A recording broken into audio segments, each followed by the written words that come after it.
on met aussi beaucoup d'espoir sur la data science, d'une manière où parfois on rentre dans du technosolutionnisme. C'est un enjeu très fort pour arriver à ça. Et donc, pour éviter cet effet rebond, c'est tu as fait tant de gains, donc normalement tu devrais être là. Si tu es au-dessus, c'est que en fait, t'as compensé sur autre chose. Compensé sur autre chose. Je pense que sur une porte d'entrée pour les entreprises qui n'ont pas forcément une climato-conscience de départ, c'est quand même ça aussi, le vrai sujet, sur les COMEX et tout, etc. Pour amener de la climato-conscience à ce niveau-là, c'est très dur. Théoriquement, tu devrais pas avoir des débats politiques entre aujourd'hui un axe où t'es social-démocrate et t'es plutôt pour la décarbonation parce que t'es conscient des enjeux.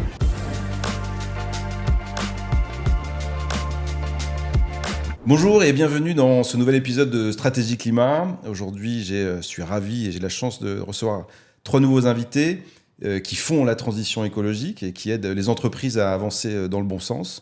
Aujourd'hui, nous avons Rémi Rousset qui est cofondateur de Light, on va en parler après.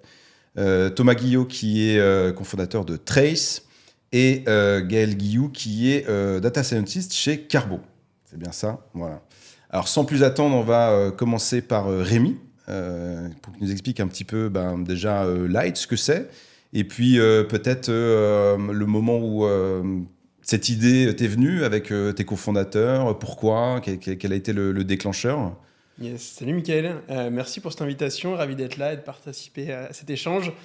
Donc Light, on a créé en 2017, c'était spécialisé sur l'analyse des données de consommation d'énergie, parce que c'est ce qui se passe, c'est qu'aujourd'hui on a énormément de données, et c'est tant mieux par rapport à l'enjeu qui est de réduire la consommation d'énergie, et nous on accompagne les entreprises et les particuliers dans la réduction de leur consommation d'énergie par l'analyse de leurs données.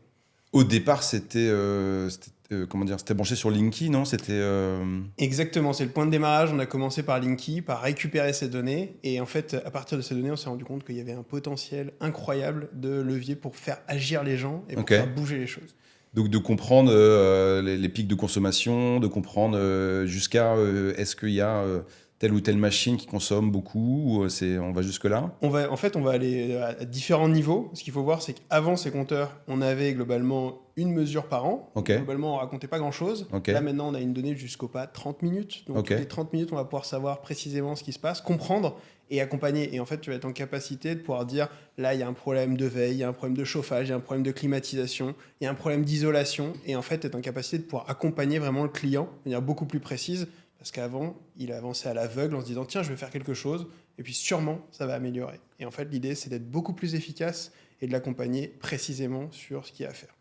Et donc, au début, c'était très plutôt B2C. Exactement. Et après, vous avez pivoté, on va dire, sur une offre B2B. En fait, on a commencé par le B2C, vraiment en bootstrappant. Moi, j'ai fait du conseil auparavant, donc j'ai repris ma casquette de consultant et je suis allé voir des grandes entreprises en leur disant « Regardez, on fait des choses incroyables avec ce qui se passe sur la data. » Et on a bootstrappé comme ça en travaillant avec des grosses boîtes et en leur vendant cette technologie pour qu'ils l'utilisent pour leurs clients. Donc un modèle B2B2C. Et en fait, à partir de là, après, on a ouvert plus largement au B2C pour avoir de plus en plus de données. Et ce qui s'est passé un peu dans les années, bon, alors on a eu plusieurs choses, il y a eu le Covid, on a vécu un, mais surtout ce qui s'est passé, c'est la crise énergétique. Et en fait, de plus en plus, on a eu des clients qui venaient s'inscrire sur notre plateforme et où ça merdait, et où ça marchait pas. Et on ne comprenait pas pourquoi, on s'est dit, qu'est-ce qui se passe ? Et en gros, en les appelant, on s'est rendu compte qu'en fait, c'était des TPE, PME, des restaurants, des bureaux, tout ça, qui se retrouvaient avec des factures stratosphériques. D'accord. Vu ce qui s'est passé. Et là, ils cherchaient des leviers pour agir. C'est l'époque où les boulangeries fermaient pour justement des factures d'énergie trop élevées ou ce genre de choses. Exactement. Où on a eu des prix qui sont devenus complètement fous sur les marchés. Et donc, ils avaient cherché des solutions. Et en fait, pour y comprendre quelque chose, parce que c'est un peu toujours ce sujet, c'est le passage à l'action. Il a besoin d'un levier quand même économique. Ça reste quand même un levier assez puissant pour faire bouger les choses et se poser des questions. Et donc, c'est comme ça qu'on a en fait ouvert aux entreprises et avec vraiment une vraie attente de la part des TPE, PME. Parce que si on regarde bien sur le marché, les très gros, les industries, les énormes buildings, ils ont des solutions, mais qui sont un peu en fait des bureaux d'études qui les accompagnent. Et après, les tout petits, le particulier, ils vont avoir des solutions, mais qui sont... Voilà. Mais entre deux, en fait, sur le marché, il n'y a pas grand-chose qui existe. D'accord. Et finalement, ils sont à la recherche de solutions. Ils demandent à leurs fournisseurs, mais leurs fournisseurs, vu ce qu'ils se sont pris comme rattrapage, comme facture, ils ont perdu un peu la confiance. Donc, on vient vraiment être cet acteur tiers qui les accompagne sur tous ces sujets, reprendre le contrôle des factures et agir sur la consommation d'énergie. Je suis un restaurant. je vois que ma facture augmente, voilà, je veux reprendre un peu le contrôle sur mes dépenses énergétiques. Je fais appel à un Light Pro. Oui, tout à fait. Qu'est-ce qui se passe? Alors, première des choses, c'est que nous, on vient récupérer une information très simple, c'est le numéro du compteur, ce qu'on appelle dans le jargon le PRM ou PDL. Et à partir de là, une petite autorisation et automatiquement on va récupérer toutes les données. Et on va récupérer jusqu'à 3 ans d'historique. Ok. Donc en fait, tout de suite, on est en capacité de pouvoir analyser beaucoup de données et de pouvoir fournir des informations. Et en fait, on fait un premier bilan là-dessus. Toujours à travers le boîtier Linky. Exactement. Ok. Alors Linky, où il a des petits noms un peu plus pour les pros, mais c'est la même D'accord. technologie. Ok. En gros, c'est des compteurs qui enregistrent et qui transmettent de la donnée. Et à partir de là, on va pouvoir identifier déjà quels sont les problèmes. Souvent, ce qu'on trouve dans les restaurateurs, donc on accompagne des chaînes, des Pokawa, des Bao Family, des PNY, on les accompagne et très souvent, ce qu'on constate, c'est les problèmes de chauffage et de climatisation qui tournent la nuit, les week-ends, quand les horaires sont pas là. Donc en fait, les trucs restent à tourner à pleine balle alors qu'il n'y a aucun intérêt de mettre de la clim en pleine nuit en été. Ça ne changera pas grand-chose. Les services à 3h du matin, j'y crois moyen. Ok. Ou alors il y a des choses un peu bizarres qui se passent dans les restaurants. Il y a peut-être une inertie thermique, mais finalement pas utile, quoi. Ça ne sert pas à grand-chose. Tes Ouais. premiers clients, ils vont arriver à midi. T'as pas besoin de le faire Ouais, bien tourner. sûr, bien sûr. Donc déjà ça, tu cuts très facilement ces sujets-là. Tous les sujets en fait, tu rentres un peu dans le process aussi. Pourquoi tu allumes tes fours en arrivant le matin à 8h, 9h? Ça sert à rien. Enfin, tes clients, ils vont arriver, tu vas commencer à chauffer des trucs peut-être à partir de 10h30, 11h. Ça, ils allument par réflexe, finalement? C'est ou... ça. En Ouais. fait, ils arrivent, ils allument tout. Et quand l'énergie était pas chère, Oui, en fait, ça posait pas de questions. bien sûr. Moi, je voulais être sûr que mon four soit chaud ou que ma friteuse soit chaude pour... Mais c'est l'histoire de cette transition. Toute la transition écologique, ça va être ça, c'est de faire attention. Finalement, on était un peu open bar, et puis là, il va falloir un peu... Il y a un gaspillage Oui. de dingue. En Oui, fait, oui. c'est ce qu'on s'est rendu compte en arrivant chez Bien les sûr. pros. C'est que finalement, sur le particulier, il y a des optimisations, mais quand même, le particulier, il est un peu plus responsable. Sur le pro, il y a un peu cette difficulté où c'est pas moi qui, en tant qu'employé, qui paye la facture. Moi, j'essaye de faire bien mon boulot Bien sûr. et de gérer ça. Et en fait, la question de l'énergie et du truc, et en plus déjà, ils comprennent pas trop à quoi ça correspond. Et derrière, ils n'ont pas forcément les leviers d'action. Donc, c'est un peu, il faut avoir cette boucle de feedback, de remonter ça. Et un autre enjeu aussi, c'est d'engager. Là, on travaille avec Morning Coworking sur tous leurs espaces de coworking. Eux, typiquement, ils ont ils ont un enjeu, c'est de sensibiliser en local les gestionnaires de tout ça. Comment on les accompagne et comment on leur permet de suivre ce qui se passe sur le site, sur la consommation. Donc, c'est aussi tout l'enjeu, il est là. Donc le restaurateur, il vient, et donc toi, tu arrives à collecter les données sur 3 ans. Il y a quoi? Il y a un dashboard où il y a un peu une évolution, tu lui montres un peu l'évolution des données par heure, par jour, et après pour faire correspondre ça avec le réel, Oui. c'est là où il y a beaucoup d'échanges, j'imagine, avec, je parle d'un restaurateur, mais ça peut être n'importe quel business. Exactement. On croise déjà ces données avec les données de consommation avec un ensemble de données, les données d'ouverture, les localisations, les données de météo, pour comprendre en fait, encore une fois, pour faire parler cette donnée, c'est quoi la consommation du chauffage. Est-ce que tu as une consommation globale? À quoi ça correspond le chauffage? À quoi ça correspond la climatisation? Donc tu rentres vraiment dans le concret de tout ça pour te dire, parce que si tu dis tu as consommé 12 554 kWh l'année dernière, Bien sûr. super, mais so what, quoi. Mhm. Donc vraiment faire ça. Et il faut dire aussi un autre sujet, c'est la facture. Et il y a une réalité, c'est qu'aujourd'hui, il y a une vraie attente sur renégocier, retravailler Bien sûr. ces contrats. Donc là, on les accompagne aussi sur ça, sur comment on est en capacité de pouvoir trouver des solutions et rebaisser, parce que ça devient un point dans la rentabilité des entreprises. Ça devient un enjeu majeur, cette énergie. Et donc, on revient toujours au même sujet. Ouais. On travaille la rentabilité et on travaille tous les axes. Et ils sont prêts à avancer et à pousser le sujet. Donc il y a une vraie partie data, mais une vraie partie conseil. Exactement. Donc il y a une vraie limite connaissance d'une entreprise, d'aller explorer, de voir, comme tu disais, des fours, du chauffage, de la clim et tout, etc. Donc en interne chez Light, vous avez aussi du coup des compétences qui comprennent comment fonctionnent ces assets-là. Exactement. On a Ok. vraiment ce rôle d'energy manager, Ok, mais avec un SaaS, quoi. Ok. C'est pas l'idée qu'il y ait quelqu'un qui vient se déplacer sur place. d'accord. Mais vu qu'on a des verticales qui sont sur la food, qui sont sur les bureaux, sur tous ces sujets-là, finalement, dans un restaurant...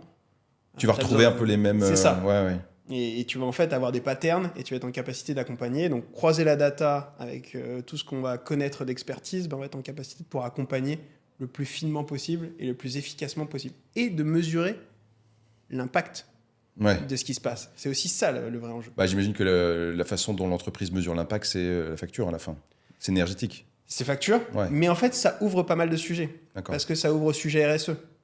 Parce que l'énergie, c'est des émissions de gaz à effet de serre, c'est tous ces sujets. Ils nous demandent aussi l'empreinte carbone, parce qu'on a des clients qui sont Bicorp, Ouais. donc ils utilisent. Et en fait, c'est lié à tous ces sujets. Et des fois, certains arrivent vraiment sur un angle purement ma facture, j'arrive plus à la payer. Et en fait, quand on leur montre tout ce qu'il y a de possible avec la data, en fait, ça les ouvre aussi à ah oui, en fait, déjà j'ai du gaspillage, donc tant qu'à faire autant là. Et puis en fait, est-ce que je pourrais faire mieux? Est-ce que je pourrais avoir des labels? Donc ça ouvre aussi plein de sujets et ça crée des opportunités. Hyper intéressant. Et pour je sais pas si c'était un cas concret ou du coup sur la facture énergétique, on peut réduire de combien au final ou espérer réduire de Si je prends un Bao Family, dans les 3 premiers mois, on leur a fait faire 60 000 euros d'économie. 60 000 euros et en pourcentage? Ça fait 15% d'économie sur leur facture globale. Bon, ce qui n'est pas négligeable, quoi. Qui n'est pas négligeable. Ok. Donc la rentabilité est extrêmement rapide. Ouais. Non, mais j'imagine, effectivement, comme tu disais au début, il y a beaucoup de gaspillage aujourd'hui, parce qu'on ne fait pas attention. Donc déjà, ne serait-ce que mesurer et puis après adapter derrière. Du gaspillage et un sujet technique. Des kilowattheures, des kilovolts, on perd des trucs. C'est quand même pas le truc le plus... Ouais, mais ils connaissent pas, effectivement. C'est ça, qui se font souvent un peu berner dans leur facture et dans leur... Super, merci, super clair en tout cas. On va passer à Thomas. Thomas, nous on s'était déjà croisé à l'Impact Paris Summit où tu nous as fait une belle démonstration sur le CSRD pour les nuls, on va dire. Donc Trace, ça date de 2020, c'est ça? Exactement, ça date d'octobre 2020. Ouais, et du coup vous étiez 3 avec cette idée dès le départ de créer un... C'est quoi d'ailleurs? Comment tu définis Trace? Alors Trace, on va se définir comme une plateforme SaaS de mesure et pilotage d'empreintes carbone et ESG. Donc on était focus sur le carbone et là on s'est étendu à l'ESG depuis décembre, donc c'est tout récent. Ok. Et on cible principalement ETI, grandes entreprises, et plus généralement les entreprises qui vont tomber sous le spectre de la CSRD incessamment sous peu. Ok, donc toi là-bas tu as une casquette de... Aujourd'hui je pilote l'équipe commerciale. Ok. Commerciale et marketing. Et donc par rapport à la CSRD, j'imagine que vous avez pas mal de demandes là en ce début d'année pour préparer l'année prochaine. Effectivement, là on a en gros depuis 6 mois, on a beaucoup de demandes. Et enfin, c'est intéressant parce qu'on a regardé à la fin de l'année, on a regardé sur Google Trends l'occurrence de recherche du terme CSRD sur Google. Ouais. Et en fait, au début de l'année 2023, c'est 0. D'accord. À partir de juin, hop, on passe un palier, mais D'accord. on reste quand même, on passe un palier, mais on reste un peu plat. flat, quoi. Et à partir de novembre, là, c'est hop l'exponentiel. D'accord, ok. Et en fait, on a regardé nos prises de rendez-vous et c'est relativement corrélé. C'est lié à ça. Ouais. Juste peut-être pour rappeler les contours de la CSRD, les obligations et puis le calendrier, sur quel type d'entreprise Alors, en très rapide, en gros, la CSRD, donc c'est une norme européenne, enfin, c'est une directive européenne qui va imposer aux entreprises de plus de 250 personnes, donc il y aura un calendrier, au début c'est plus de 500 et puis ensuite plus de 250 personnes, de produire un reporting extra-financier tous les ans sur différents éléments RSE, donc pas tous, ça dépendra des entreprises. Mais la grande nouveauté, c'est que ça va être obligatoire et surtout, ça va être audité chaque année. Et ça, c'est la grande nouvelle. En fait, aujourd'hui, sur tous les formats de reporting extra-financier qui existent, on n'a jamais eu de réglementation avec un reporting extra-financier auditable, enfin, qui doit être audité chaque année. Et donc, en fait, aujourd'hui, vous avez une partie des entreprises, un petit peu CAC 40, enfin, toutes les boîtes cotées, qui, en fait, faisaient déjà du reporting extra-financier. Donc, elles, la CSRD, c'est une complexité en plus, mais elles vont y arriver. Par contre, il y a tout un panel d'entreprises, ETI, même grands groupes, ça peut monter à 10 000, 20 000, 30 000 personnes, qui, comme c'était pas obligatoire, en fait, n'ont jamais creusé le sujet, n'ont jamais de produit de reporting extra-financier. Et là, d'un coup, il y a une marche à franchir qui est colossale, parce que les exigences en termes de choses à reporter sont assez élevées. Pendant la conférence, il y avait 1100 points, c'est ça, de collecte de data à remonter, c'était le chiffre clé Ça, c'est un peu le chiffre qui fait peur, ouais. mais effectivement, si demain on doit répondre à tous les éléments de la CSRD, donc évidemment il y a le climat, l'égalité homme-femme, workforce, pollution, etc., c'est plus de 1100 data points. Ok. Et aujourd'hui, les entreprises que vous rencontrez, elles sont à quel niveau de maturité, enfin en tout cas de pouvoir adresser ces 1100 points? C'est quoi ta vision du marché? Aujourd'hui, les entreprises qu'on rencontre, souvent, elles ont quand même un certain niveau de maturité, celles qui prennent le sujet aujourd'hui. Et Du coup, elles ont déjà fait 1 ou 2 bilans carbone, Ok. Elles ont déjà récolté quelques données RSE. Il y a quand même un step à passer pour arriver à remplir toutes les cases de la CSRD. Et là, on commence tout juste à recevoir un petit peu nos premiers, on va dire, RFP ou demandes d'entreprise. Ou alors, eux, c'est vraiment une page A4. D'accord. Et on veut un outil pour répondre à la CSRD Voilà. sur tous ces éléments. Tac. Ok. Et du coup, on sent ils n'ont jamais creusé le sujet. Donc, c'est ultra ouvert. Hmm. Et voilà. Et donc, aujourd'hui, on commence à recevoir ce genre de demande, mais ceux qui avaient fait la demande aujourd'hui, c'était plutôt des. Parce des qu'on est entreprises, d'accord machin. que janvier 2025, on doit être capable déjà de présenter un premier rapport basé sur les données 2024. Alors, c'est pas en janvier 2025, mais en gros, aujourd'hui, les entreprises. Enfin, en fait, je suis une entreprise en 2025. Il y a un moment dans l'année où je publie mon reporting financier. Bah, souvent, au moment où je vais publier ce reporting financier, je vais également publier mon reporting extra-financier. Et dans ce cas, ce sera la CSRD. D'accord. Et ce reporting extra-financier sera basé sur les données de 2024. Donc si on ne les collecte pas dès janvier 2024, il y a un trou dans la raquette.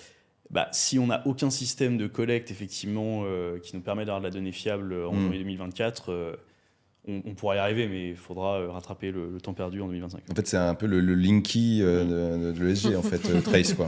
C'est, C'est un peu ça. C'est un peu Ouais. ça. Non, non, alors c'est toujours.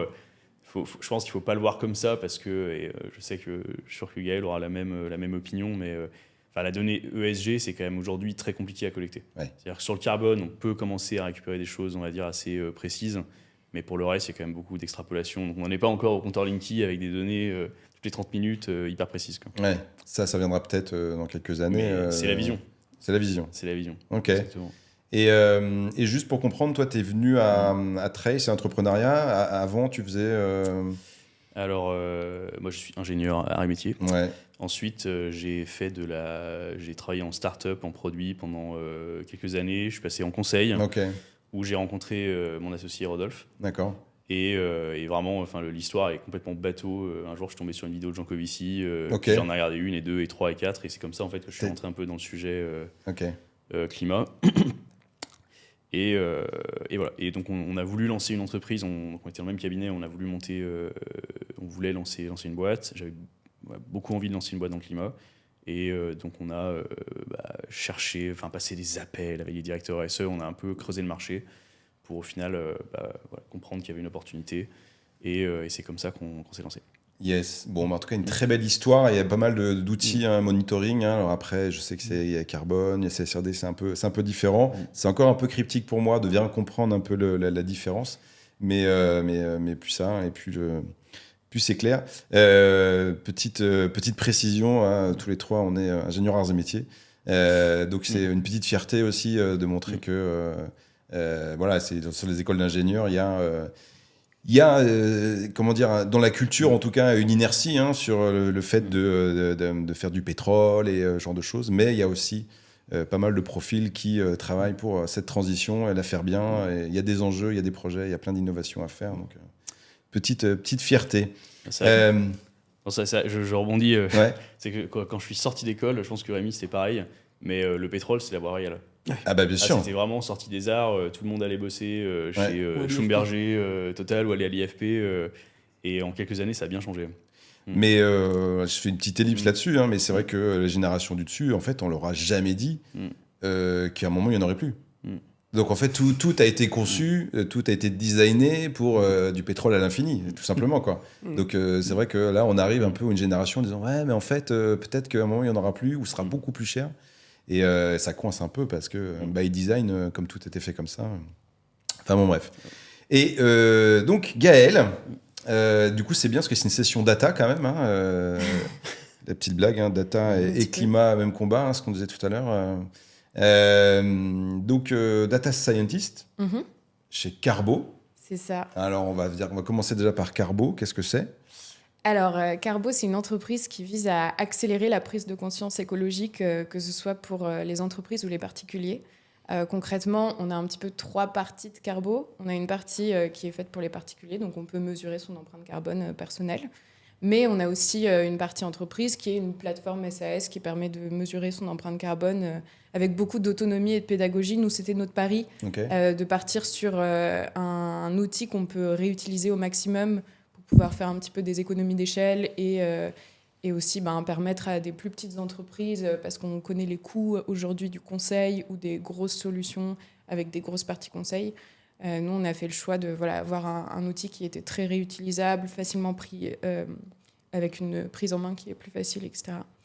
Et vu qu'on croit aussi que la lutte écologique, elle va se faire aussi par une sorte de combat culturel, on a aussi fondé un média qui s'appelle Carbomédia et qui interroge les liens entre l'art et l'écologie. Ok. Donc voilà. Et Carbon Data Scientist, qu'est-ce que c'est ? C'est un petit peu, c'est un des métiers un peu nouveaux quand même. Donc moi j'ai une formation de data scientist, j'ai fait un double diplôme entre HEC et Polytechnique du coup en data science. Et en fait, Carbon Data Scientist, c'est tout ce qui est autour de la donnée carbone. Moi, mon métier aujourd'hui chez Carbo, c'est à la fois d'entretenir les bases de données, de les enrichir, de faire en sorte qu'on puisse gérer des gros volumes de données, notamment des données très complexes dans le sens où elles ne sont pas très propres, elles ne sont pas très facilement utilisables. Thomas, tu acquiesces. J'approuve complètement. Ouais. Donc des fois, on en parlera un peu plus tard, mais on a des problèmes de clients qui en fait n'ont aucun système de données. Bien sûr. Même Excel, c'est très compliqué à manipuler pour elles et eux. Donc voilà, donc on travaille sur notamment ce qu'on appelle des pipelines de données pour passer d'un fichier qui est concrètement très sale à des données qu'on peut utiliser pour les transformer en données carbone. Il n'y a pas d'une entreprise à l'autre, vraiment, c'est complètement différent. C'est exotique, quoi. Je veux dire, il n'y a pas une routine que tu peux mettre en place où tu traites le fichier. Ça doit vraiment être cas par cas, expliquer.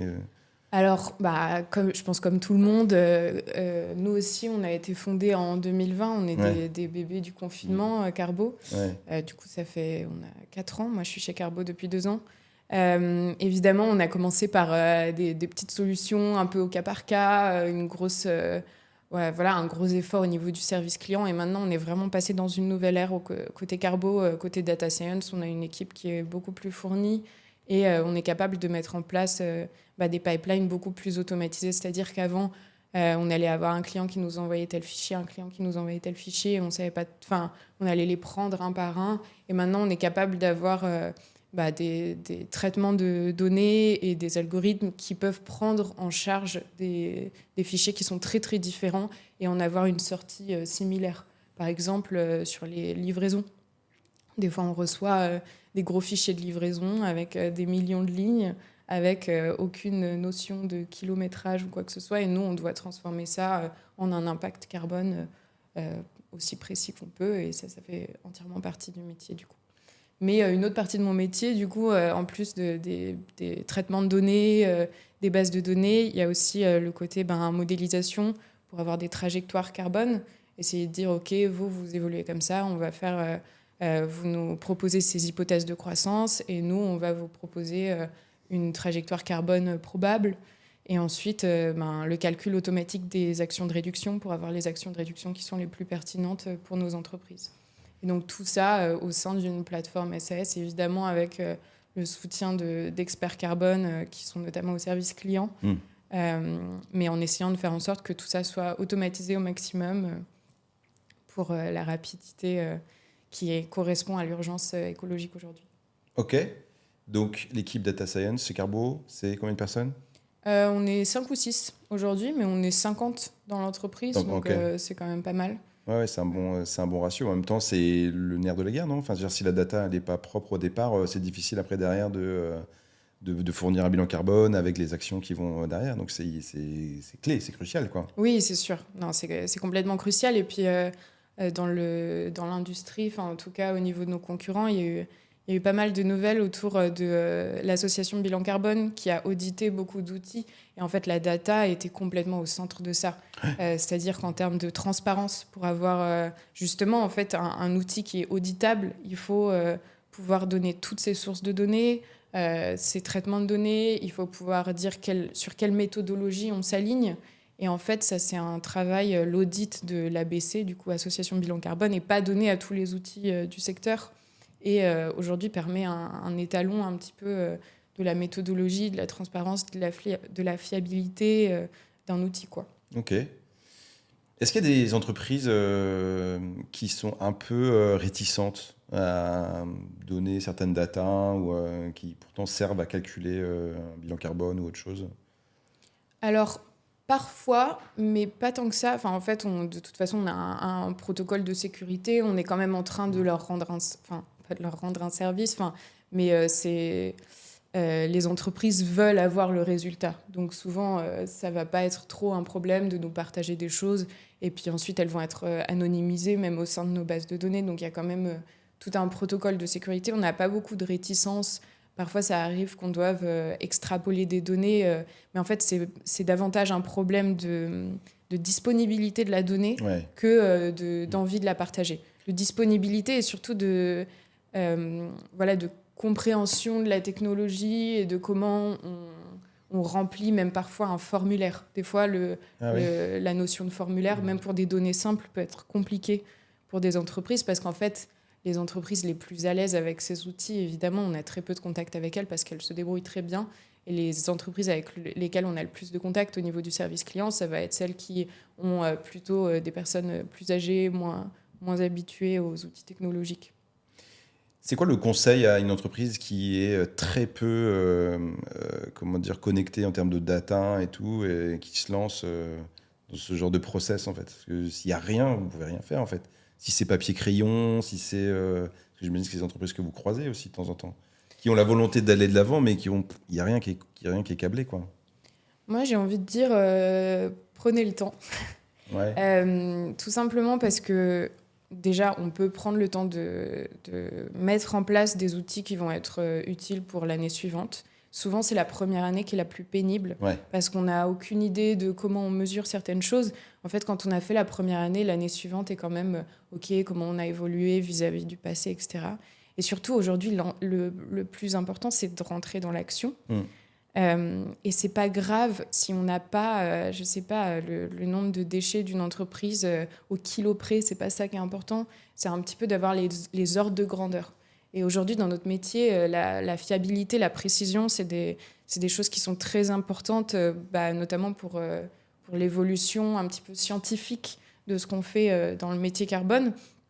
Mais par contre, pour passer à l'action, ce qui est le plus important, c'est pas d'avoir une mesure exacte et précise, c'est d'avoir les ordres de grandeur dans ton industrie. En fait, est-ce que c'est plutôt les voyages de tes collaborateurs ou les produits qui vont être les plus polluants? Ok. Donc la première année, tu dis quand même, c'est celle qui, si on n'est pas bien câblé en data, elle est quand même un peu... Elle peut être plus pénible, ouais. Ok. On avait invité il n'y a pas longtemps, on parlait avec Bruno Barthès de l'âge d'or du Conseil Carbone. Et en tout cas, lui était assez positif là-dessus. Il disait qu'effectivement là. Moi, je me pose la question, est-ce qu'on a en parallèle un peu un âge d'or aussi de la data science? Est-ce que le climat va aussi booster le conseil en data pour justement accompagner toutes ces étapes-là? Ou est-ce que aujourd'hui sur le marché, on a suffisamment de personnes qui font ce travail-là? C'est tabou ou c'est pas clair? Non, pour reprendre le début de la question, mais je pense plutôt que la data science va surtout servir le climat. Oui, ça d'accord, mais du coup, est-ce qu'il y a le besoin? Est-ce qu'en tout cas, on a assez de profils aujourd'hui sur le marché pour répondre à cette demande-là? Parce que j'ai l'impression qu'en fait, en face de chaque entreprise, les entreprises matures, elles sont déjà venues vous voir. Maintenant, il y a toute la longue traîne des entreprises pas matures.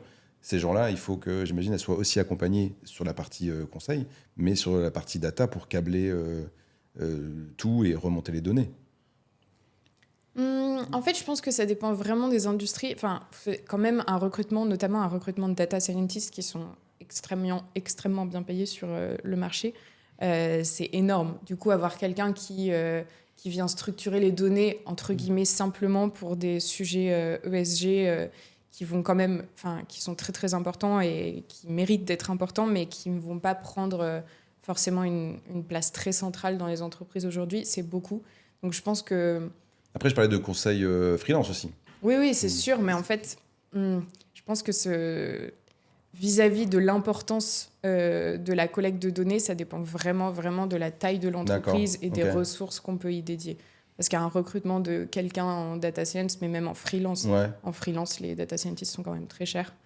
Mais qui le fait à ce moment-là? Une entreprise qui n'est pas mature, qui n'est pas câblée Je trouve, moi, que ça pose la question de quelle data on veut et qu'est-ce qui mérite d'être mesuré. En fait, il y a plein de choses où on n'a pas besoin de les mesurer pour savoir qu'on doit faire mieux vis-à-vis de ça. Genre, vous n'avez pas besoin de savoir exactement quel poids a votre poubelle pour savoir que vous devez réduire vos déchets. Et pour moi, notamment dans la mesure carbone, vu qu'on peut se concentrer sur un petit peu des ordres de grandeur, on peut aussi décider de prioriser certaines données qui vont être les données les plus fines où on va avoir le plus d'impact. Donc par exemple, si vous êtes une entreprise de service qui prend beaucoup l'avion, oui, il va falloir que vous mesuriez avec plus de précision qui prend l'avion, quand, pourquoi. Mais par contre, justement, vous n'aurez pas besoin de mesurer votre poubelle parce qu'a priori, ce sera du papier que vous recyclez. Donc pas de boom de data science dans les prochaines années lié au climat, quoi. Pas plus que ça, quoi. Je pense en extérieur. Moi, je pense pas qu'il y aura, en tout cas dans les années qui viennent, je vois pas forcément de boom. Même déjà aujourd'hui, c'est vrai que, nous typiquement, on n'a pas de data scientist en interne. C'est-à-dire qu'en gros, on a des gens un peu service client qui ont un profil conseil et qui vont être capables d'identifier ce que disait Gaël, faire du 80-20, identifier les données qui sont pertinentes à récupérer, identifier les bonnes sources de données, arriver à faire le cut et accompagner l'entreprise. Je pense que la data science, ce sera plus dans 3-4 ans. En gros, les entreprises sauront quelles données doivent être récupérées, auront déjà des sources de données plus ou moins fiables pour le faire, et à partir du moment où on aura ces flux de données qui seront clairs et mis en place, là, potentiellement, il y aura un boom de la demande en data science pour justement accélérer tout ça.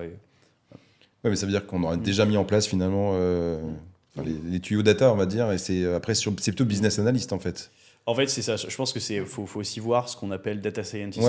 C'est ça. Pour moi, c'est vraiment ce que fait Gaël, quoi. C'est vraiment, tu récupères des fichiers qui sont dans un état. Mais c'est data engineer, ça plutôt que data. Enfin, après, c'est ce que tu mets, mais c'est vraiment structurer la data. La data science, c'est quand même l'idée d'appliquer des modèles, d'apporter une couche d'intelligence en croisant des données. En tout cas, dans notre approche.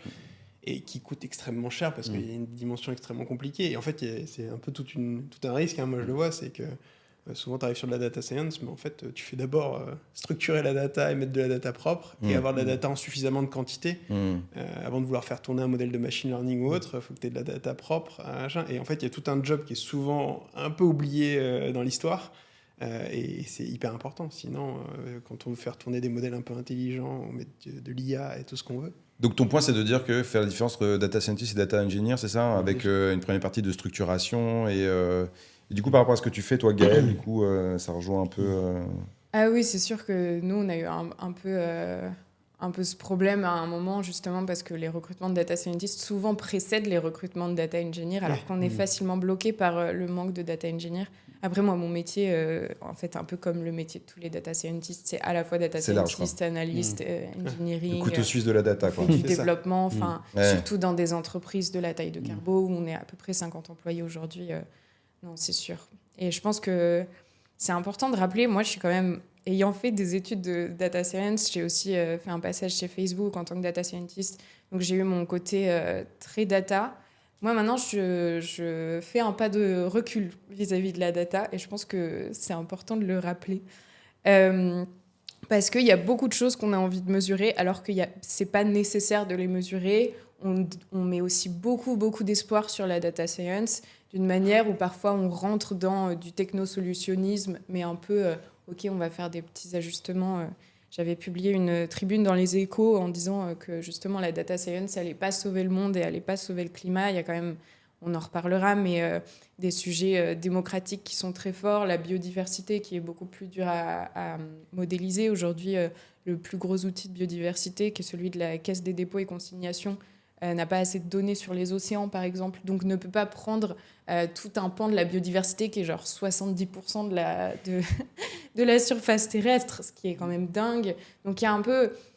Je trouve qu'il ne faut pas mettre trop d'espoir dans la data non plus. Il y a des choses, notamment l'énergie, où je trouve que c'est vraiment hyper intéressant et nécessaire qu'on s'attaque à la data. Mais il y a des choses aussi qui vont se faire de manière plus culturelle, plus dans la pédagogie justement. Et c'est notre pari à Carbo d'avoir investi en fait dans un média qui globalement ne nous rapporte rien, en se disant que la bataille allait se faire aussi culturellement et pas seulement dans la data science. Je suis assez d'accord avec toi. Néanmoins, je mets quand même un petit truc, c'est que on constate quand même chez les clients que quand tu as une donnée réelle, en fait, ça coupe toute discussion. Et le fait d'avoir une donnée mesurée, en fait, il n'y a plus de oui, mais celui-là, non, mais c'est pas. C'est comme ça. Lui, il y a un problème là, ici, là, il y a un truc qui n'est pas normal. Ouais. Et ça, c'est indiscutable. C'est pas genre, ouais, mais c'est une estimation ou quoi que ce soit. Donc, dans l'engagement et dans le fait aussi de rafraîchir les données, en fait.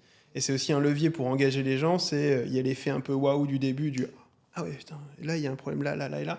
Et ok, on voit les choses évoluer. Et je pense que c'est un peu ces sujets qui sont où il faut pas tout chercher à tout mesurer, mais tu as quand même un effet. Et en fait, ça peut être bien, mais c'est l'effet que tu crées avec ces données pour aider à voir une évolution. Après, comment elle est formée, cette donnée ? L'entreprise a besoin d'être rassurée par des choses très rationnelles. Hein. Donc, moi, je trouve ça très bien que Carbo explore d'autres sujets en rappelant que la data fait pas tout. Je pense que sur une porte d'entrée pour les entreprises qui n'ont pas forcément une climato-conscience de départ, c'est quand même ça aussi, hein, le vrai sujet, hein, sur les COMEX et tout, etc., pour amener de la climato-conscience à ce niveau-là, c'est très, très, très dur. Hein. Donc, je pense que la facture, la data, l'énergie, ça, c'est des bonnes portes d'entrée. Et après, effectivement, de les amener sur des sujets plus sociétaux, comme tu disais, moi, je trouve ça top.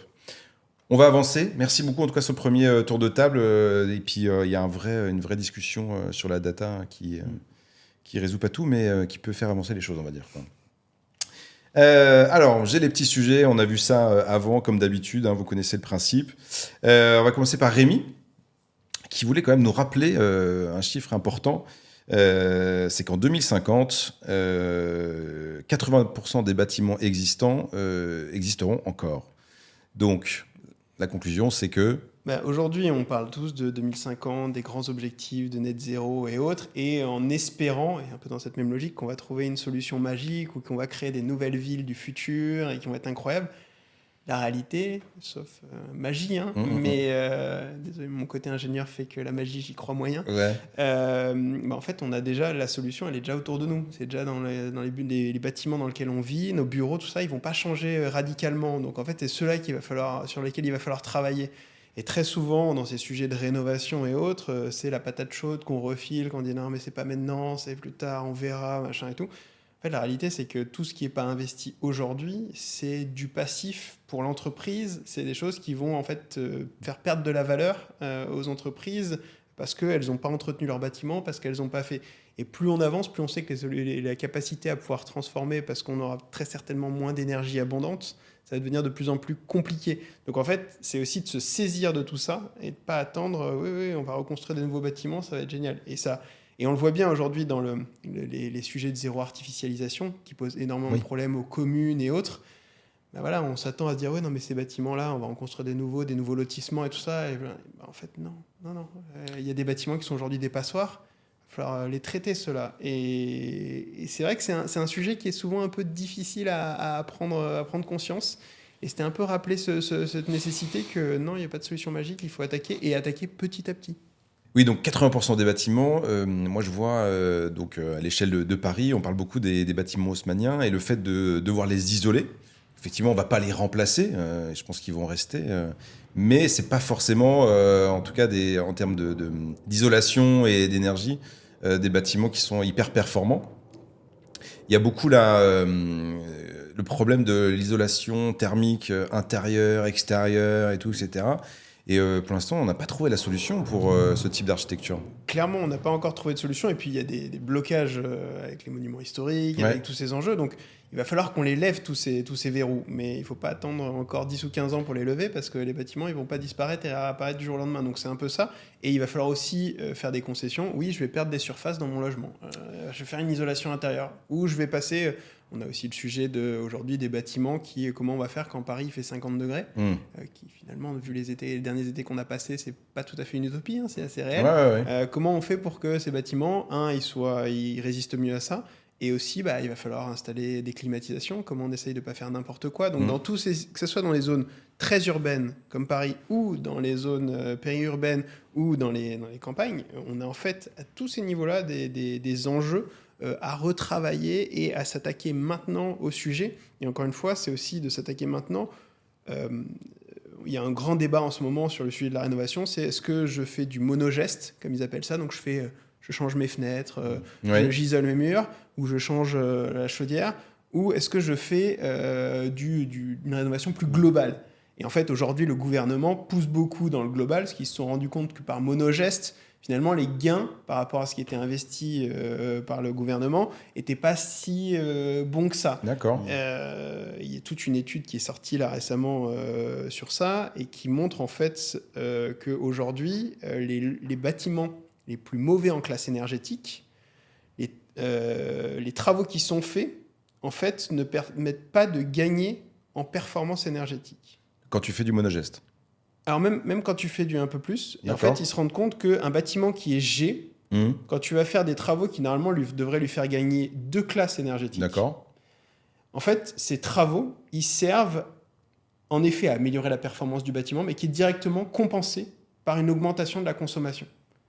Parce que les gens, en fait, se privaient dans le bâtiment, parce qu'ils savaient qu'il était mal. Donc, en fait, il y a une espèce de plancher psychologique, financier, de se dire, au-delà de tel budget énergie, l'entreprise ou le particulier, il accepte plus de payer. Donc, il bride le truc. C'est une passoire énergétique, ça me coûte 100 €. Je mets à 15 degrés, et voilà, je fais des travaux, j'investis et voilà, je mets 50, 70, 120 000 ou plus d'argent, et en fait, ça devrait théoriquement m'aider à améliorer 2 classes énergétiques. En fait, c'est flat. Et en fait, c'est flat parce que mon 15 degrés, je le transforme en un 19. Et donc, les gains que j'ai faits en efficacité, je les perds en sobriété ou en comportement. Okay. Et donc, et c'est normal. Enfin, voilà, j'investis, j'ai envie de compenser. Et on va pas. Si j'ai bien isolé mon appartement, j'ai pas envie de rester à 15 ou 16, quoi. C'est ça. Et c'est une forme de progrès social. Les gens qui sont en précarité énergétique, c'est d'améliorer ça. Mais la réalité, c'est que derrière, ça veut dire que plus on laisse traîner les choses, plus ça va être encore plus difficile de remonter la pente et d'améliorer. Donc, ton point sur les 80% en 2050, c'est de dire qu'en fait, l'investissement va être obligatoire. Donc il faut commencer le plus tôt possible. C'est ça. Et il ne faut pas attendre la solution magique qui n'arrivera. Juste, il y a des aides de l'État là-dessus quand même qui sont assez conséquentes, non Il y a énormément d'aides. La difficulté dans les entreprises, c'est que souvent ils sont locataires, pas forcément propriétaires. Donc on rentre dans des sujets, mais qui est pareil pour un particulier. Aujourd'hui, majoritairement ceux qui font des rénovations énergétiques sont des propriétaires. Donc le propriétaire, c'est un peu lui qui va investir et faire des travaux parce qu'il est chez lui ou alors parce qu'il a envie de valoriser son bien.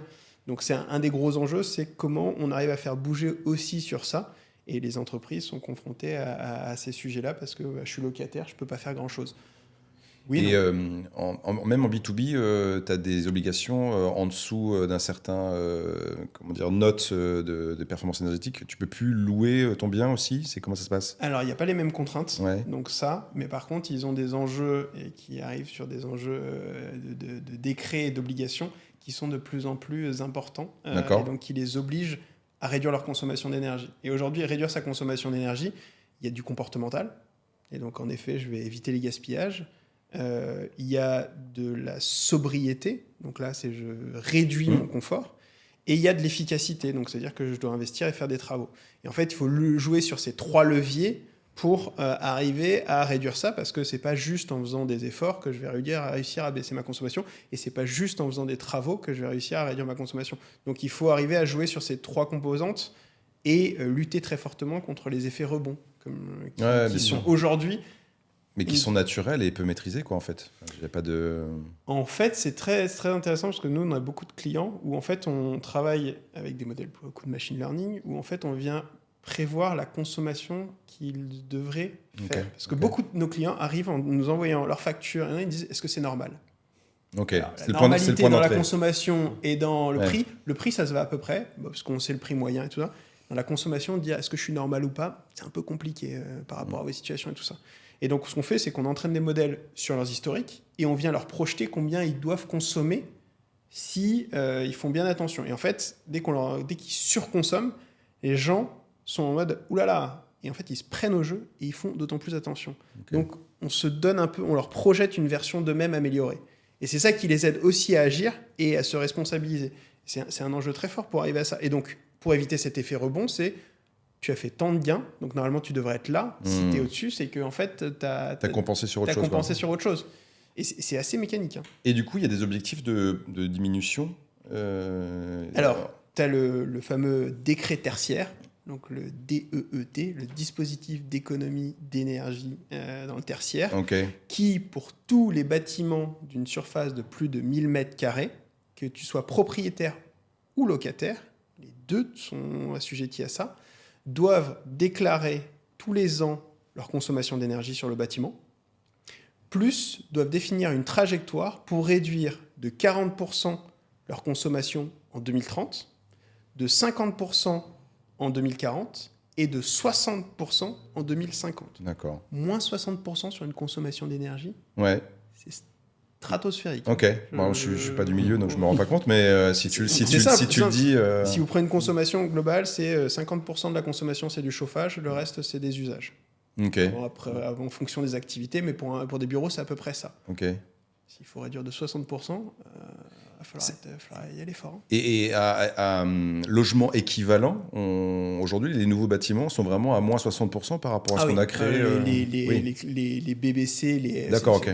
Tu consommes rien du tout. Donc, by design, aujourd'hui, si on crée un immeuble, on arrive à finalement faire des bâtiments qui consomment et qui sont alignés avec ces objectifs-là. Quoi. Exactement. Tu arrives à faire ça et surtout, tu arrives à faire des bâtiments qui sont très bons en été, en hiver et en été. Ouais. Parce qu'aujourd'hui, l'enjeu, c'est comment tu fais des bâtiments qui sont bons en été. Parce que quand je vois des tours qui se construisent avec du beau vitrage, c'est génial, mais tu t'écoutes. C'est des fours. En été, c'est juste invivable. Donc, c'est de faire des bâtiments qui soient aussi résistants l'été. Et ça devient un problème de plus en plus important. Parce qu'après, il faut innover sur de la clim un peu plus naturelle, parce qu'on ne va pas non plus s'appuyer sur de l'électricité. Donc c'est aussi du design, c'est de l'architecture en fait. Quoi. C'est complètement, il y a un gros job d'architecture et derrière d'usage, parce que c'est bête, mais de fermer toutes les fenêtres ou d'empêcher quoi que ce soit, en fait c'est tout bête, mais des fois juste une aération, une circulation d'air, ça suffit, t'as pas besoin. Et en fait, on met des systèmes des fois, aujourd'hui on est dans des bureaux où toutes les fenêtres on est au rez-de-chaussée et toutes les fenêtres sont condamnées. C'est quand même bête de devoir mettre de la clim ou de devoir machin juste quand tu as besoin d'aérer et que ça suffirait. Quoi. Non, bien sûr, il y a des bonnes pratiques. Après, moi, j'avais pas mal regardé d'articles sur les architectures dans le désert. Ça ressort pas mal, en fait, parce que les gens se disent, mais comment ils faisaient il y a 2000 ans quand ils habitaient, je sais pas, dans les déserts en Arabie, il y avait quand même des très grandes villes, et tout ça, etc. Mais c'est que déjà, dans la construction même des bâtiments, il y avait des circulations d'air avec des bacs d'eau, genre de choses qui prenaient le froid. Et ils avaient tout compris sur la mécanique des fluides et tout ça à l'époque déjà. C'est ça. Mais nous, comme tu dis, 80% des bâtiments qui sont encore en 2050, on ne va pas pouvoir rajouter dans un bâtiment haussmannien des cheminées avec des prises d'air au sol. Non, mais des cheminées, alors c'est pas les mêmes types de cheminées du coup, mais ou alors on va falloir peut-être rajouter par-dessus. Enfin, ça va être... c'est un vrai défi, quoi. Il y a un vrai défi et beaucoup d'industriels, aujourd'hui qui sont dans l'énergie, ont bien compris que le marché du neuf est globalement, en plus de toute la situation économique, en train de baisser. D'accord. Et donc, se tourne beaucoup plus vers la rénovation des bâtiments existants. Et c'est le gros enjeu des années à venir, c'est comment sur un bâtiment existant, j'arrive à l'améliorer. Donc ça, c'est très fort. Et une petite, pour rebondir aussi sur ton point dans le désert, une des grosses solutions qui réapparaît en ce moment, c'est de peindre les toits en blanc. Bien sûr. Nous, on a interviewé Cool Roof, qui fait de la peinture blanche à partir de coquilles d'huîtres. Donc en plus, économie circulaire, on est en plein dedans. Et qui effectivement, ils gagnaient, sur les KPI, c'était assez important, les températures gagnées, comme en Grèce, quoi. C'est ça. On a des toits blancs partout. Peut-être qu'en 2050, il n'y aura plus les toits en zinc, mais les toits blancs de Paris. C'est un vrai sujet. Il y a un gros débat là-dessus. Peindre les toits en blanc. Je pense qu'il y a les architectes de Paris qui vont pas être contents, mais ils vont devoir évoluer aussi. Donc ça, c'était le DEET, c'est ça ? Le DEET, le fameux décret tertiaire, qui est une grosse obligation et qui reprend un peu des objectifs dans la même logique que la CSRD, mais qui sont finalement des obligations qu'ont les entreprises d'agir et de faire un plan et de le déclarer. Donc c'est une vraie obligation où il y a une plateforme, tous les ans ils doivent déclarer. Ok. Donc c'est sympa, ça a commencé, c'était la loi Land 2018, c'est rentré en 2019, les premières déclarations sont arrivées 2021-2022. Donc pour l'instant on est dans le truc sympa des premières déclarations. Maintenant, il va falloir... Et en face, on a assez de gens, de fonctionnaires pour contrôler, auditer tout ça, parce que tu parlais d'audit et tout ça, mais c'est la question qui me vient, parce qu'en fait, si toutes les entreprises doivent, il y a quand même, il faut de la masse en face quand même, non? C'est les Big Four. Ah, c'est eux les fonctionnaires, c'est d'accord. les Big Four, ouais, Ok. qui siègent à l'EFRAG et qui viennent auditer. Mais, Ok. oui, non, la plupart des audits, en tout cas, seront réalisés par des cabinets d'audit. En tout cas, pour la CSRD. Ok. Et alors là, toutes les grandes entreprises d'audit, de certification sont déjà sur le coup. Elles ont recruté des auditeurs dans tous les sens. Ouais. Mm. On va continuer avec toi, Thomas. Tu proposais un sujet qui effectivement peut poser question. C'est qu'on remarque qu'il y a une augmentation du prix de l'immobilier dans les stations de ski de l'ordre de 4%. Alors ça peut un peu prêter à une question, de dire mais en fait les stations de ski a priori sont plutôt sur le déclin. Donc c'est un chiffre qui te questionnait ou il y avait une explication peut-être derrière? Non, absolument. Alors, j'ai donné ce chiffre vraiment dans une logique de, effectivement, de débat et discussion. Ça rejoint en plus la DPEF, non, effectivement, c'était, je pense, la portée un peu philosophique de ce chiffre-là, qui est aujourd'hui, on a une hausse donc, des prix de l'immobilier dans les stations de ski, sachant que ça baisse à peu près partout en France. Et en fait, quand on s'intéresse un peu au pourquoi du comment, il y a deux raisons qui sont soulevées. La première, c'est qu'en fait, du coup, le ski est en train de changer. Donc aujourd'hui, on voit qu'il y a des stations de ski qui sont en train de revoir leur business model, comme Métabier dans le Jura ou certaines stations en Savoie. Qui sont assez basses celles-là, non? Exactement, parce qu'il y a moins de neige, il faut repenser le ski et se dire, en fait, on n'est plus seulement une station qui vit l'hiver, mais on est capable de proposer des activités nature toute l'année, le printemps, été, etc.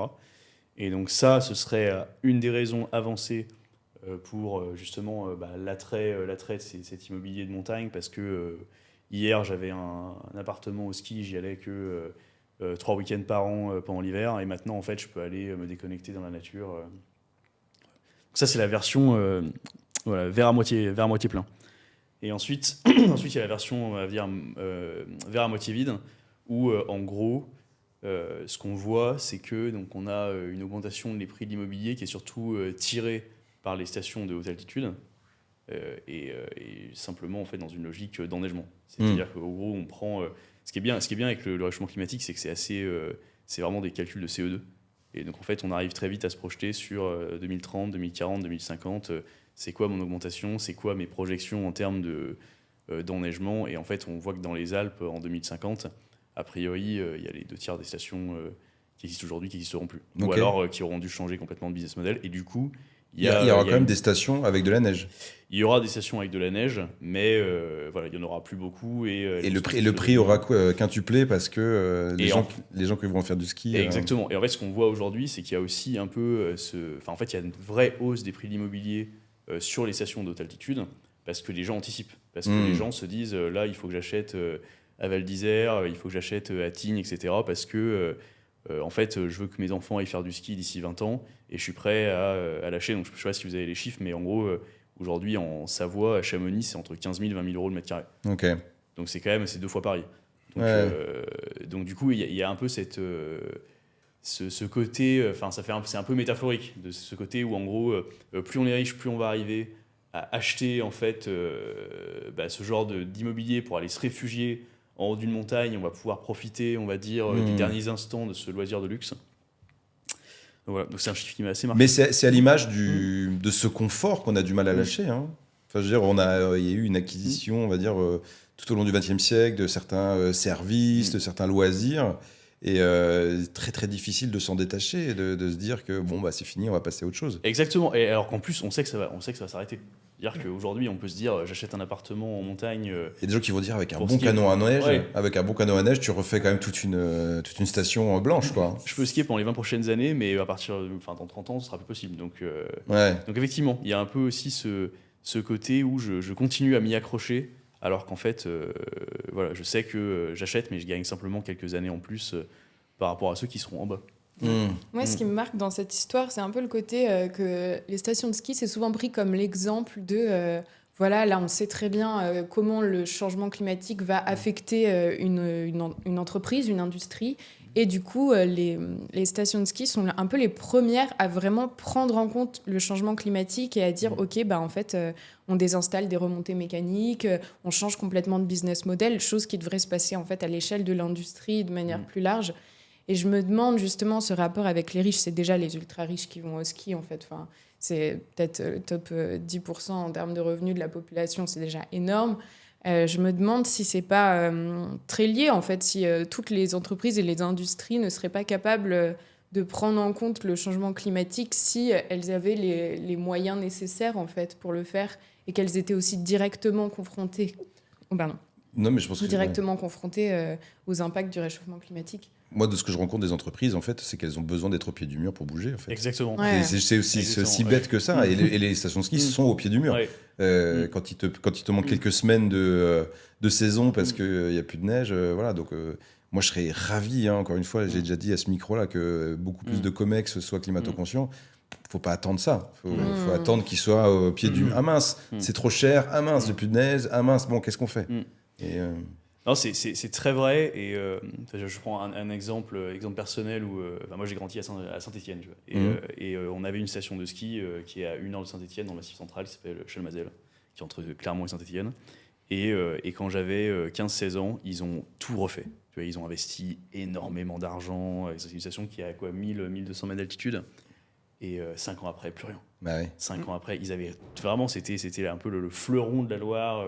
La seule station de ski dans le Et ils n'ont pas du tout département. anticipé. Ils n'ont pas du tout anticipé. Et vraiment, c'était ok, ben on réinvestit. On a fait un parking énorme. Après, c'était quoi les années Les années 90, 2000 C'était quoi le. J'avais 2005. 2005. Et du coup, et effectivement, bah, on y allait. Et à la fin, j'y allais quand j'étais en prépa. C'était les dernières années où j'y suis allé. Et effectivement, bah, tu skiais. Sur des cailloux. T'avais de l'herbe et il y avait les canons à neige qui avaient fait leur job. Et comme tu dis, en fait, même quand ils ont, quand ils ont tout retapé, on se disait, mais pour combien de temps? Et comme tu dis, il a fallu attendre d'être au pied du mur pour se dire, ah bon, en fait, ça marche pas. Comment on va faire pour... Mais il y a des gens, j'ai eu des discussions assez difficiles avec des gens de ma génération, etc., qui, en fait, c'est des industries, c'est toute leur vie.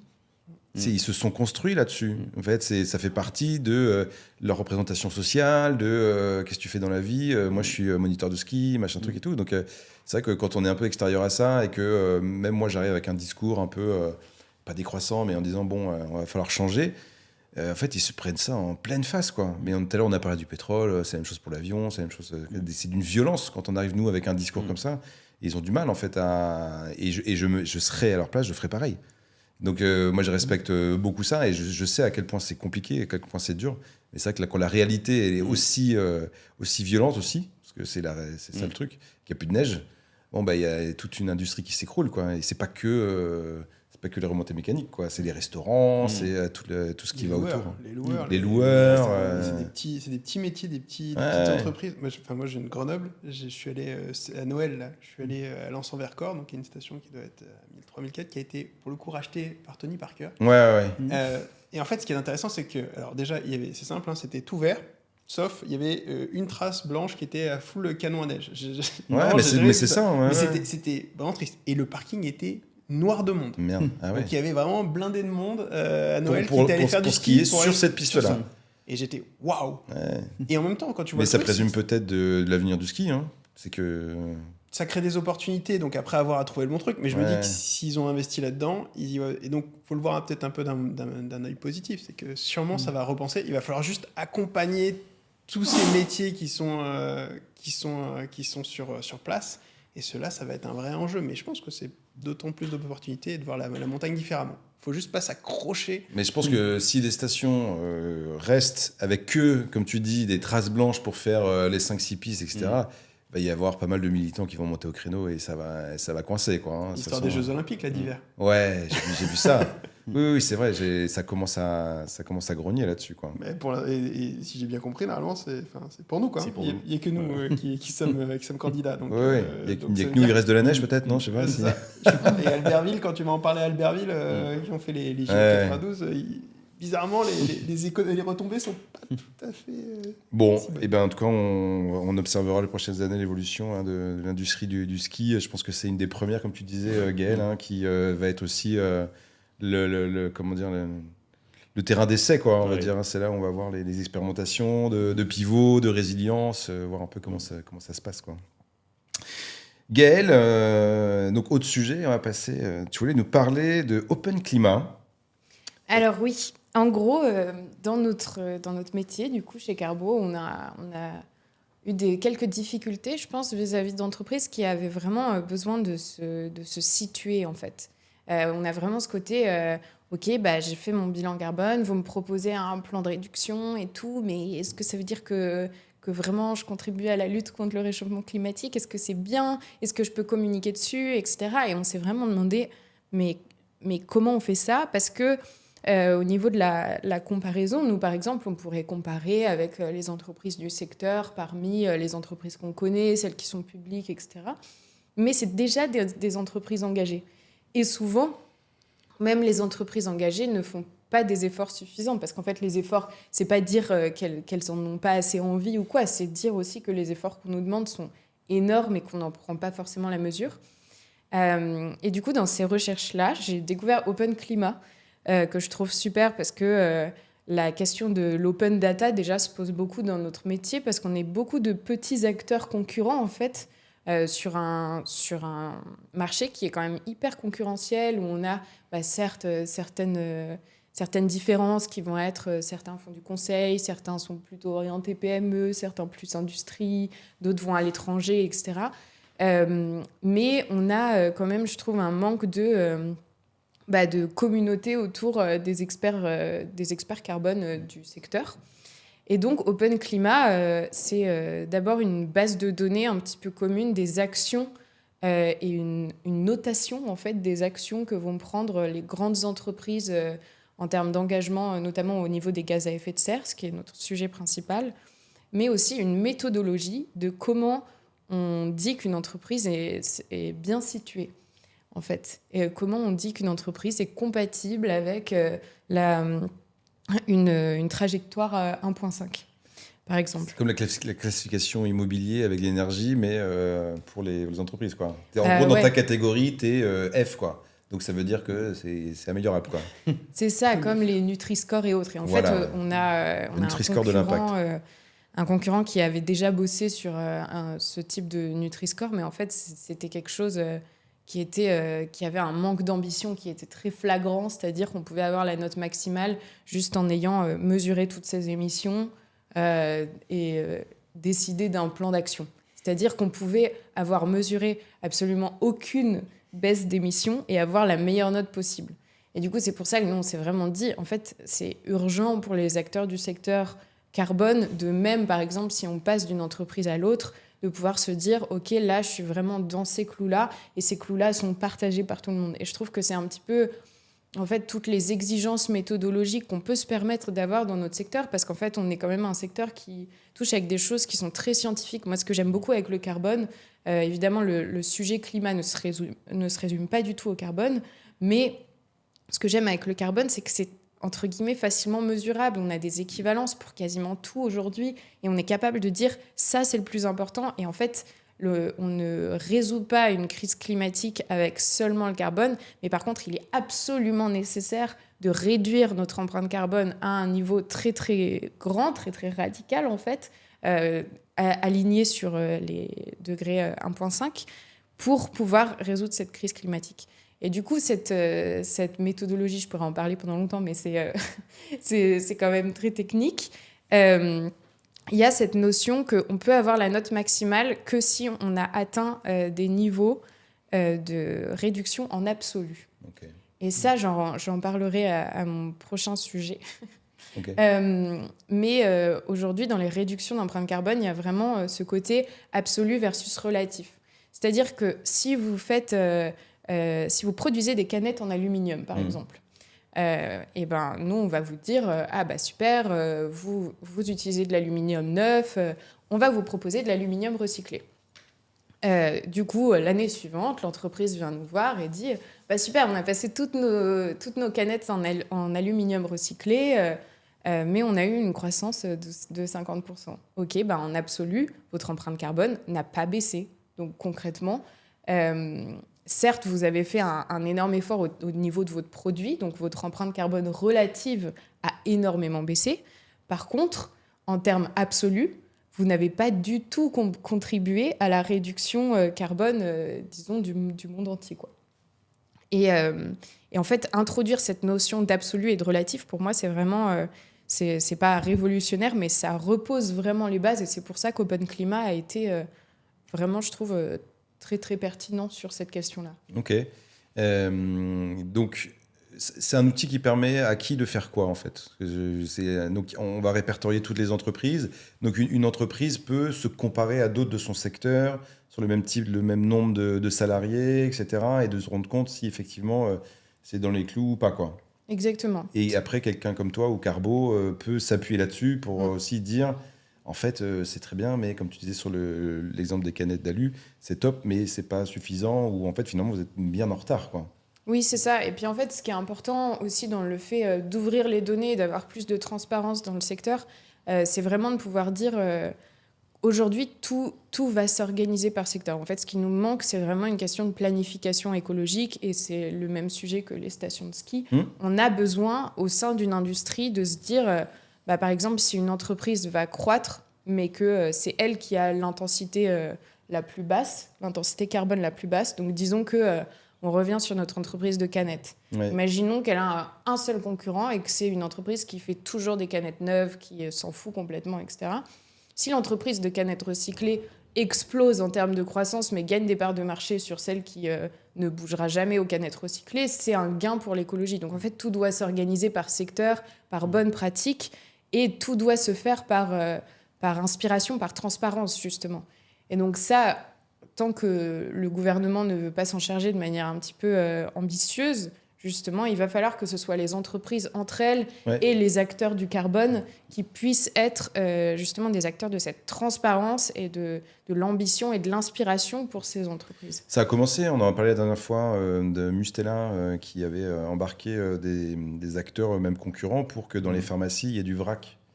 Sur des produits en poudre et tout ça, etc. Et en fait, ils sont obligés effectivement d'être eux-mêmes moteurs de ça, parce qu'il n'y a pas de gouvernance étatique qui vient dire il faut faire ça. Eux, je compte pas beaucoup là-dessus pour qu'ils le fassent. Je pense qu'ils ont pas mal de choses à faire. Et il faut que ça vienne, pour moi, d'un acteur engagé, climato-conscient, qui va entraîner les autres là-dedans, quoi. Donc, ok, Open Climat. Et on sait aujourd'hui combien il y a d'entreprises qui sont référencées sur la plateforme, non? Et après, donc, tous les jours, ou je sais pas, toutes les semaines, tous les mois, il y a des nouvelles entreprises. C'est du déclaratif, c'est elles qui le font, c'est Open Climat qui va aller chercher les infos. Comment ça se passe? Je crois que c'est Open Climat qui va chercher les infos. Okay. Je n'ai pas exactement les détails de leur organisation. Je pense que ça va être la bonne occasion de l'inviter sur un épisode de Stratégie Climat pour creuser le sujet. Et du coup, tu voulais parler aussi de découplage, qui était un peu lié à ça. Ouais, exactement. En fait, donc cette histoire de absolu relatif, je pourrais en parler pendant des années parce qu'en fait, ça pose beaucoup de questions. Déjà, ça pose la question de un petit peu macroéconomique, donc la big picture versus l'entreprise. Comment est-ce qu'on mesure, par exemple, la contribution d'une entreprise à un effort global et c'est un peu compliqué parce que nous, chez Carbo, mais aussi chez Trace ou chez Light, on bosse sur un truc qui est très microéconomique, c'est-à-dire à l'échelle de l'entreprise. Aujourd'hui, le découplage, c'est... je vais l'appeler un mythe directement, mais on va dire que c'est une idée qui dit qu'on peut continuer la croissance tout en baissant ses émissions carbone. Donc là, je vais parler de carbone, mais en fait, on parle de manière plus large d'impact global. Et en fait, on part du principe que ce découplage est possible. Par exemple, on va prendre l'exemple de la France en disant « Ah, bah, nous, on a quelques petits pourcents de croissance et puis on réussit à baisser nos émissions de 1 ou 2% par-ci, par-là, etc. » Super, mais en fait, tout ça, c'est faux parce qu'en fait, chaque activité, quelle qu'elle soit, elle émet du carbone. Quand on va manger au restaurant, on émet du carbone. Enfin, tout émet du carbone, en fait. Et du coup, c'est normal que ce soit corrélé, donc couplé, d'augmenter une activité économique par le biais de la croissance, enfin mesurée par le PIB ou autre. et les émissions carbone. Et aujourd'hui, le gouvernement, quand il dit que la croissance verte existe, etc., en fait, est en train d'œuvrer en faveur du découplage, du mythe du découplage qui s'installe vachement bien dans nos cerveaux en se disant non, mais si on trie nos déchets, c'est bon, on va pouvoir sauver le climat, en gros, mais on n'a pas besoin de changer notre business model. Notre façon de vivre et tout ça. Ouais. Exactement. Et du coup, nous, chez Carbo, de manière très microéconomique, on a des clients qui viennent nous voir et puis nous, on leur propose un plan d'action, un plan de réduction, etc. Et je trouve qu'il y a beaucoup d'incompréhension parce que des fois, ils nous disent est-ce que vous pouvez nous faire une réduction en absolu de 20% et voilà nos hypothèses. On a des hypothèses d'hypercroissance. En fait, mathématiquement, c'est pas possible. Et en fait, ça, c'est un truc qui est très, très dur à déconstruire parce que justement, il y a beaucoup d'idées reçues et vraiment entrer en pédagogie contre ces idées reçues, c'est très compliqué parce que on a réussi à nous vendre qu'en triant nos déchets, on allait pouvoir se débrouiller, alors qu'en fait, concrètement, si on veut des réductions de 20%, moi j'aime beaucoup le chiffre que pendant le Covid, il me semble qu'on a réussi à réduire nos émissions carbone de genre 12%, un truc comme ça. C'est ce qu'il faudrait faire tous les ans. Encore, c'est 6%, un truc. Et c'est ce qu'il faudrait faire tous les ans pour être raccord avec les accords de Paris, un truc comme ça. C'est ça. Et du coup, on a le côté, OK, on a besoin d'être complètement à l'arrêt pour avoir ces ordres de C'est vertigineux grandeur. quand même. Hein. Ouais. Moi, ça me paraît... Je me dis, ah ouais, quand même, ça va être un peu compliqué quand même, cette histoire. Ouais. Puis en parler à une entreprise, en fait, leur dire, même si on leur disait, en fait, si vous réduisez votre business plan de 6% par an, vous allez rentrer dans les clous. Ils sont en mode, oui. non, mais c'est pas tout possible. c'est tout le problème, effectivement, de leur raconter cette histoire et de les faire rêver avec cette histoire. Comment est-ce qu'on va coller à ça? Et le découplage, en plus, ça fait écho un peu à une passe d'armes entre Bruno Le Maire et puis Christophe Béchu, là, suite aux campagnes de l'ADEME sur les dévendeurs et tout ça. Et du coup, il y a quand même eu... On sent que... entre eux, il y a une vision, effectivement, découplage, pas découplage, quoi. Enfin, c'est un peu ça le truc. Donc, finalement, même au sommet de l'État, autour de la table, il y a deux visions qui sont un peu antagonistes. Donc, si on n'arrive pas à résoudre ça, cette vision-là, c'est clair que sur le terrain, au niveau des entreprises, il y aura toujours ce grand écart entre des gens qui vont dire « Ah, il faut baisser » et d'autres qui disent « non, en fait, on peut faire les deux. » Donc, ça, c'est... Après, je pense que ça dépend quand même de certaines activités. Et si on reprend dans les années 70-80, en France, on a quand même réussi à faire une partie du découplage sur l'industrie qui était très dépendante du fuel et on a beaucoup électrifié à cette époque. Et en fait, on est passé d'un kilowattheure qui faisait du 500-800 grammes de CO2 par kilowattheure à quelque chose qui fait du 40-50 grammes avec du nucléaire. Et en fait, je suis aligné avec toi, on ne peut pas croire à l'hypercroissance, mais on a quand même des capacités à pouvoir vraiment agir fortement pour réduire, et en particulier dans les transports, dans tout ça. Donc c'est un peu ces leviers-là où il faut quand même aussi aller agir, parce que je pense qu'un transporteur qui passerait à des flottes électriques, alors il y a bien sûr le bilan carbone du véhicule, de tous ces sujets-là, mais je pense que voilà, il faut, parce que le risque faut quand même avoir toujours un peu une histoire à raconter. Il faut quand même engager les gens et sans mentir. Mais voilà, si on arrive et qu'on dit tout de suite, de toute façon, c'est pas possible, on va un peu friser les gens. Ouais. La crainte, c'est que les gens ils restent tête dans le sable et ils bougent pas, quoi. J'ai pas trouvé aujourd'hui d'histoire racontable aux entreprises sans un moment leur dire ça va coincer. En fait, ouais, moi je suis complètement d'accord avec toi aussi, mais c'est ce qu'on ressent. Enfin, moi, c'est ce que je vois dans les bilans carbone. Donc déjà, nous, on a fait le choix chez Carbo de calculer automatiquement toutes les actions de réduction et en fait de les proposer aux clients en disant c'est celle-là la plus impactante parce qu'en termes de carbone, en termes vraiment mathématiques, c'est la plus importante. Et je sais qu'il y a aussi des manières de scorer les actions qui sont un peu différentes avec la notion d'acceptabilité et tout. Donc c'était un peu un choix fort vis-à-vis du carbone. Mais je suis d'accord avec toi, le problème c'est qu'en fait il y a un effet plateau. Mais je pense que tu le ressens dans ton métier. C'est que la première année, la deuxième année, tu peux leur proposer, en fait, éteignez votre four le matin, faites attention. Et puis en fait, au bout de 2 ans, ils sont en mode, ok, on a fait toutes les économies, on n'a plus besoin de vous, quoi. Mais qui sont assez efficaces déjà. Ouais. Qui sont très efficaces. Mais donc, tu tapes dans ce qui est le plus simple, c'est le gaspillage. Oui. Le gaspillage, c'est le plus simple à éradiquer. Mais le début de la courbe peut quand même être activé par ce genre de truc. C'est effectivement après, tu rentres dans le dur de... Exactement, ouais. Le 20-30%, tu peux facilement y arriver. parce que Ouais. tu n'as jamais Ouais. rien fait. Donc en gros, tu consommes, tu es super gras sur tes émissions. Et après, par contre, comme l'objectif c'est quand même 90%, bah, là, chaque couche est de plus en plus compliquée à C'est ça. enlever. Quoi. Oui, ça nous est arrivé Mm. chez Carbo d'avoir Mm. un client qui était tellement vertueux que vraiment on savait plus quoi leur proposer parce qu'en Mm. fait c'est aussi les réductions carbone, c'est par rapport à une base. Mm. Donc évidemment en fait si on prend les plus gros pollueurs qui prennent l'avion tous les 5 matins, etc. Bah oui, la première baisse de 20%, elle est évidemment facile. Mm. Et nous on se retrouvait à leur recommander de tous devenir véganes. C'était Ah, c'est- c'était le est seul vraiment- truc qu'ils Ah ouais. n'avaient pas encore fait, quoi. Payer le chauffage, 19 degrés, c'est trop. Ouais, des vêtements en chambre.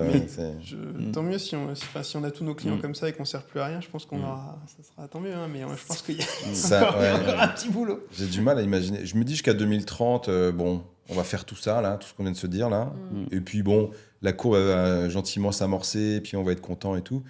Après 2030 et tout ça, 2035, je me dis, waouh, là, ça va commencer à être dur parce que c'est vraiment les modèles d'affaires, c'est les modèles de production et tout. Et là, ça va être. Et encore en France, en Europe, on fait partie des gens les plus en avance sur le sujet. Aux États-Unis, au Canada, ils sont très, très, très, très loin de tout ça. Ils n'ont même pas commencé le début d'accepter l'idée que potentiellement il y aurait un peu de sobriété, quoi. Mais justement, en fait, je trouve qu'à l'échelle des entreprises, là, on en est Moi, j'aime bien me dire que dans un chemin écologique, on a souvent le truc, les premiers pas, on va se mettre au zéro déchet et tout. Moi, c'était comme ça. Et puis après, tu te rends compte que c'est un énorme problème, que c'est plus systémique. Et en fait, les entreprises, c'est pareil. Là, en fait, on est en train de les accompagner individuellement. Elles sont en train de faire leurs premiers pas individuels. Et en fait, après, pour, par exemple, les économies d'énergie, les next steps, c'est quoi ? C'est de faire en sorte de mettre des choses en commun au maximum, de beaucoup plus partager les espaces de bureau, du coup, d'en utiliser moins. Enfin, c'est des choses... Et en fait, on commence à toucher à la fois des effets de réseau, mais aussi à de l'intelligence collective, de la mise en commun des ressources. Et c'est des choses, bien sûr, on peut passer par l'État, on peut essayer de passer par des entreprises, mais qui vont devoir se faire en collaboration entre des acteurs plus ou moins individuels, plus ou moins d'entreprises, quoi. Et on rentre dans un peu la démocratie, quoi. Ce que tu disais tout à l'heure. Non, mais il va y avoir effectivement un enjeu social majeur. Hein. On parlait le clivage avec les ultra-riches, etc. Moi, je suis assez... j'ai une vision, effectivement, sur une cassure sociale qui est en train de se mettre en place et qui va être... en tout cas, le dérèglement climatique va renforcer ce clivage, quoi. Ce qui est un peu dommageable, mais en tout cas... Pour continuer sur les bonnes nouvelles, c'est un épisode un peu... Thomas, vous voulez parler des bombes carbone. Oui, alors c'était un sujet, c'était sur les polémiques. Mais effectivement, je voulais aborder ce sujet parce que je trouve qu'il est assez intéressant et je pense qu'il est assez lié à ce que tu disais sur les médias, dans le sens où les bombes carbone, pour information, c'est une étude que Le Monde a révélée il y a 1 ou 2 mois. Ouais, quelques semaines. Et en gros, qui parle effectivement de toutes les exploitations de fluides fossiles dans le monde. Et qui les quantifie. C'est-à-dire qu'aujourd'hui, je perce un trou à Yamal en Russie, j'ai une exploitation de gaz, si je vais jusqu'au bout, en gros, je fais tant de volume de gaz et du coup, j'émets tant de gaz à effet de serre dans l'atmosphère. Et en fait, ce qui est très intéressant dans cette étude, j'ai trouvé, c'est que c'est la première fois qu'il y a vraiment une analyse en fait, de toute la chaîne de décision. Et de se dire, en fait, un projet pétrolier, un projet gazier, où il y a l'État, il y a l'exploitant, donc il y a Total, Exxon, Chevron qui vont exploiter. Il y a les banques qui vont financer du coup les entreprises les projets, ou les projets pétroliers. Et c'est intéressant parce que j'ai trouvé que l'information n'avait pas été couverte à sa juste valeur par les médias. Ah oui. Parce que j'ai trouvé qu'en gros, il y a eu... en gros, les médias français se sont surtout attaqués à Total, BNP, Crédit Agricole, qui étaient dans le projet, alors évidemment avec toujours des arguments pertinents. Mais moi, ce qui m'a le plus marqué, c'était la responsabilité des États. C'est-à-dire qu'en gros, vraiment, il y a un article du Monde qui est très clair et qui dit, grosso modo, le décisionnaire, la personne qui quand même choisit à la fin, c'est l'État. C'est l'Ouganda qui attribue des licences d'exploitation dans un parc national en Ouganda pour faire une exploitation pétrolière et il fait un appel d'offres. Et du coup, il va voir Total, BP, Exxon, etc. Et Il y a à la une- fin... il y a une manne financière derrière tout ça. Ouais, exactement. Et en fait, c'est parce qu'à la fin, bon, on est sur un pays. Alors, il y a plus de la moitié des puits de carbone qui sont soit en Russie, soit en Chine, pas en Russie, en Chine ou aux États-Unis. Donc eux, on va dire que la manne financière est moins intéressante pour eux, mais typiquement, l'Ouganda, c'était vraiment, je trouve, le bon exemple où, en fait, derrière, on a un pays qui peut décider du jour au lendemain de se dire bah, ok, j'ai du pétrole, je l'exploite. Ensuite, j'ai différents acteurs pétroliers. Et en fait, au pire, si lui ne veut pas répondre parce qu'il est trop écolo, paf, hop, je prends un autre et je prends BP, etc. Et en fait, ça m'a marqué. Et de me dire, attends, le climat, c'est un peu le sujet. Enfin, c'est le sujet je pense que pour tous les quatre autour de la salle, c'est le sujet du siècle. Et je me dis, mais comment, en fait, aujourd'hui, en toute impunité, en 2023, un pays peut juste décider d'ouvrir une exploitation de fluides fossiles chez lui et il n'y a aucun impact. Aucun impact. Il y a pas, là, la taxe carbone ne fonctionne pas. Enfin, parce qu'il y a plein de mécanismes en jeu. Mais ça, c'est vraiment zéro. Mais en fait, à part la COP28 ou les COP, etc., où là, on essaye on va dire, de faire avancer les choses de façon commune, en fait, il n'y a juste aucune sanction et rien qui est mis en place pour... Mais ce qu'on disait tout à l'heure, c'est qu'en France et en Europe, on est particulièrement hystérique sur le sujet climat-environnement, mais ce n'est pas le cas ailleurs. Enfin, c'est une réalité. Hein. Je veux dire, moi, tous mes potes expats, ils nous regardent de loin en disant mais qu'est-ce qui vous arrive quoi ? Pourquoi vous... Vraiment hein. Donc c'est une réalité qu'on a du mal à accepter, mais on est dans un entre-soi en France de gens persuadés que c'est le sujet du siècle. Non. Pour beaucoup de gens, c'est un truc comme le trou de la couche d'ozone. On va trouver une solution, ça va bien se passer. Hein.